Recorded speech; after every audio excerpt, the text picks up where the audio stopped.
মধ্যপ্রাচ্যে উত্তেজনা চরমে। ইয়েমেনের হুথি গোষ্ঠী এবার সরাসরি দাবি করেছে তারা হামলা চালিয়েছে যুক্তরাষ্ট্রের 2 বিশাল এয়ারক্রাফট ক্যারিয়ারে। এই দুটি যুদ্ধজাহাজ হল ইউএসএস কার্ল ভিনসন এবং ইউএসএস হ্যারি এস ট্রুম্যান। এই হামলার দাবি এসেছে ঠিক একদিন পর যখন যুক্তরাষ্ট্র ইয়েমেনের রাস ইসা বন্দরে বিমান হামলা চালায়। সেই হামলায় অন্তত ৭৪ জন মারা যান বলে দাবি করেছে হুথি নিয়ন্ত্রিত স্বাস্থ্য মন্ত্রণালয়। হুথিদের সামরিক মুখপাত্র ইয়াহিয়া সারি বলেন, ইউএসএস কার্ল ভিনসন এর উপর এটি ছিল আমাদের প্রথম হামলা। যদি আগ্রাসন বাড়ে আমরাও জবাব দিতে পিছপা হব না। ইউএসএস কার্ল ভিনসন এখন অবস্থান করছে আরব সাগরে আর ইউএসএস হ্যারি এস ট্রুম্যান রয়েছে লোহিত সাগরে। হুথিদের দাবি দুটি জাহাজেই তারা হামলা করেছে। তবে এখন পর্যন্ত যুক্তরাষ্ট্র বা আন্তর্জাতিক কোনো সূত্র এই হামলার ক্ষয়ক্ষতির তথ্য নিশ্চিত করেনি।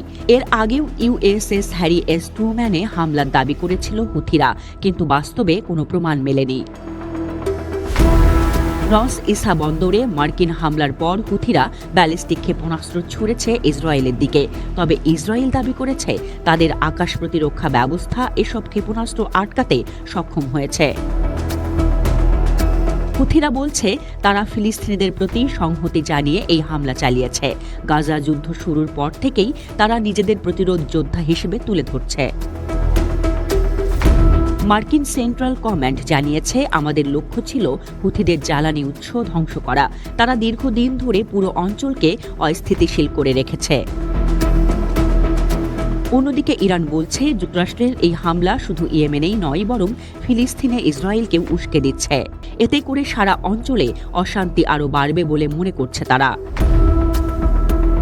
প্রেসিডেন্ট ডোনাল্ড ট্রাম্প ঘোষণা দিয়েছেন হুথিদের সম্পূর্ণভাবে দমন করা হবে এবং সমুদ্রপথে নিরাপত্তা ফেরানো হবে। তবে প্রশ্ন হচ্ছে, হুথিদের কি সত্যিই এত শক্তি আছে?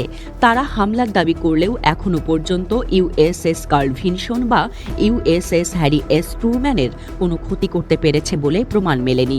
তবুও এই হামলাগুলো প্রতীকীভাবে যুক্তরাষ্ট্রের প্রভাবের বিরুদ্ধে এক চ্যালেঞ্জ হিসেবেই দেখছে বিশ্লেষকরা।